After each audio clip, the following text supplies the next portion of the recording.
కార్తీక పురాణం 8వ అధ్యాయం. శ్రీ వశిష్ఠుల వారు జనక మహారాజుకు కార్తీక మహాత్యాన్ని సంక్లిప్తంగా చెప్పిన తర్వాత ధర్మాత్ముడైన జనక మహారాజుకి ఒక సందేహం కలిగి, మహామహితాత్మ బ్రహ్మానందన, నాకొక గొప్ప సందేహం నివృత్తి కొరకు మిమ్ము ఆశ్రయిస్తున్నాను. నా సందేహం తీర్పమని ప్రార్థిస్తున్నాను. మీ దయ వల్ల సూక్ష్మ ధర్మానికి లక్షణం తెలుసుకోగలిగాను.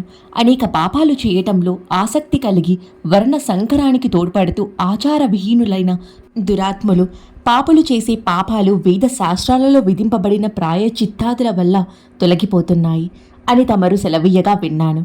దుష్ట బుద్ధిగల వాళ్ళు మహాపాపాలు చేస్తూ కొంచెం కూడా పుణ్యం చేసుకొనకుండా ఏ విధంగా విష్ణు పదాన్ని పొందగలరో బోధపడడం లేదు. స్వామి, ప్రాయచిత్తం కూడా లేని వేర్వేరు తెగలకు చెందిన గొప్ప గొప్ప పాపాలు అనేకం చేసి కూడా విష్ణు పదం ఏ విధంగా పొందటం సాధ్యమవుతుంది?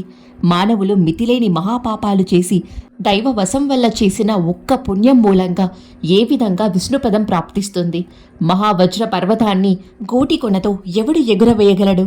ఏ విధంగా అల్ప పుణ్యకార్యం వల్ల మహాపాపాలు నమసిపోతాయి?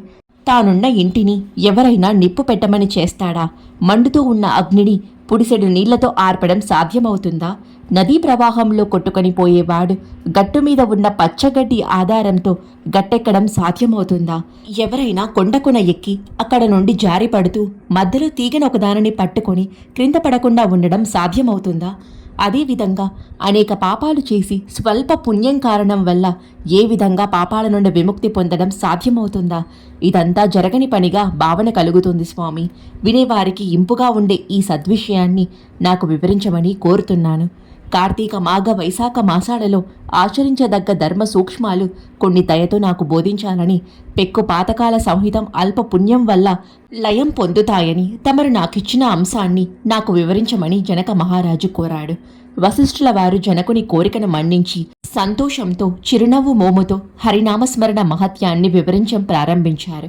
నాయన, చక్కని సందేహం నీకు కలిగినందుకు నేను ఆనందిస్తున్నాను. నేను కూడా వేదశాస్త్ర పురాణాలన్నీ అమూలాగ్రంగా విమర్శన దృష్టితో పరికించాను. లెక్కకు మీరినండి ధర్మశాస్త్రాలనెన్నో వాటిలో గోచరించాయి. వాటన్నింటినీ నీకు వివరిస్తాను. ఈ విషయంలో నీకు ఎటువంటి సందేహమూ అవసరం లేదు. రాజా, శాస్త్రాలలో సత్వగుణానికి తమో గుణానికి సంబంధించిన అనేక ధర్మాలు వివరించబడి ఉన్నాయి. ఆయా గుణాల స్వభావాన్ని బట్టి సంప్రాప్తమవుతూ ఉంటాయి. సత్వగుణాన్ని ఆధారంగా చేసి కొన్ని ధర్మం సూక్ష్మధర్మం అనబడుతుంది. మరికొన్ని తపస్సు కర్మం అనే వాని రూపాలైన ప్రాయశ్చిత్తాలు. ఇవి రజోగుణాన్వితాలై ఉండటం వల్ల పునర్జన్మకు హేతువవుతాయి. వీటిని రాజసాలు అంటారు. కొన్ని ధర్మాలు ఫలితాన్ని ఇస్తే ఇస్తాయి, లేకపోతే లేదు. అటువంటి ఫలరహితమైన ధర్మాన్ని తామసం అంటారు. కాబట్టి అటువంటి తామస ధర్మం ఆచరణ యోగ్యం కాదు. అందువల్లే సూక్ష్మమైన సాత్విక ధర్మాన్ని వివరించాను. కాలబలం వల్ల కొంచెం ధర్మం కూడా ఎక్కువ ఫలితాన్ని ఇస్తుంది. యోగ్యం కాని దేశకాలంలో అయోగ్యుడికి ఇచ్చిన దానం విధిరహితంగా మంత్రం లేనిదై ఉంటుంది. అది తామస ధర్మం అవుతుంది. కాలదేశాలు కనిపెట్టి ధర్మం చేసినట్లయితే అది అక్షయ ఫలితాన్ని ప్రసాదించి మోక్షానికి కారణమవుతుంది. ఈ విషయంలో ఏ విధమైన సందేహము పొందడానికి అవసరం లేదు.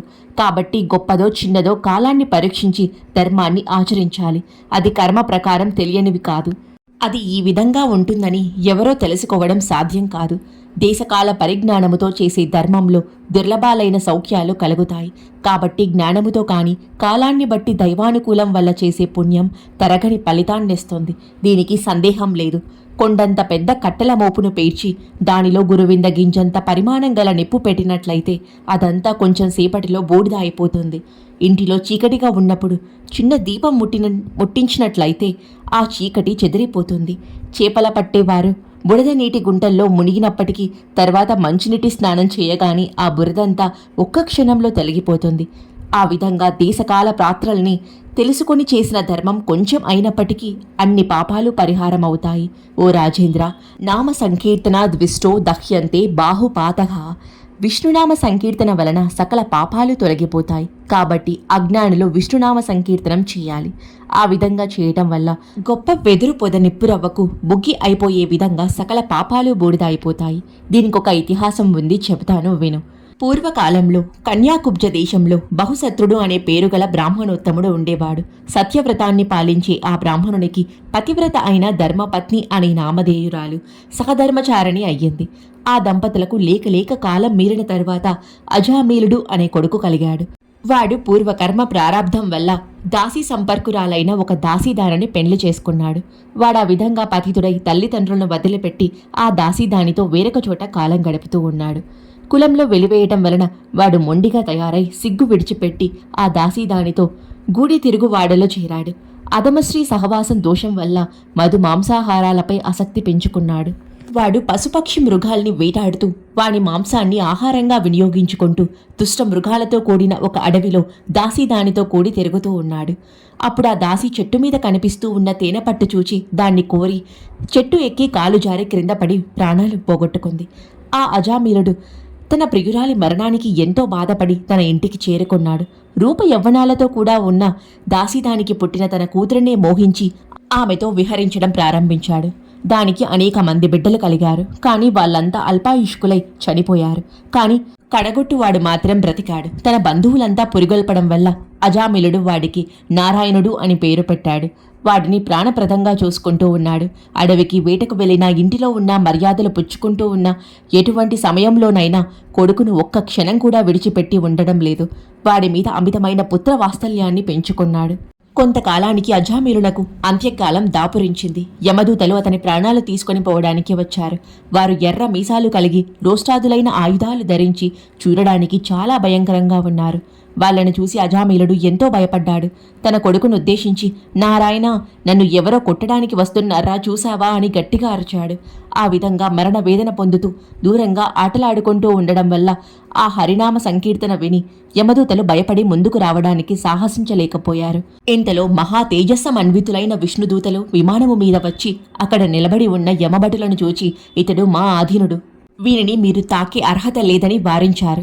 ఆ విష్ణు భక్తులంతా పీతాంబరాలు ధరించి ఉన్నారు. తామరాకుల వంటి పెద్ద నేత్రాలు, 4 చేతులలో శంఖ చక్రాయుధాలు కలిగి ఉన్నారు. వారి శిరస్సు మీద ఉన్న కిరీటాలు చాలా తేజోదవంతంగా వెలుగుతున్నాయి. వారిని చూసి యమదూతలు, అయ్యా మీరెవరు? ఉపదేవతల, కిన్నెరుల, సిద్ధాచారణుల అని అడిగారు. విష్ణుదేవతలు వాళ్లకు బదులు చెప్పకుండా అజామీరుని విమానం మీద నెక్కించుకొని బయలుదేరారు.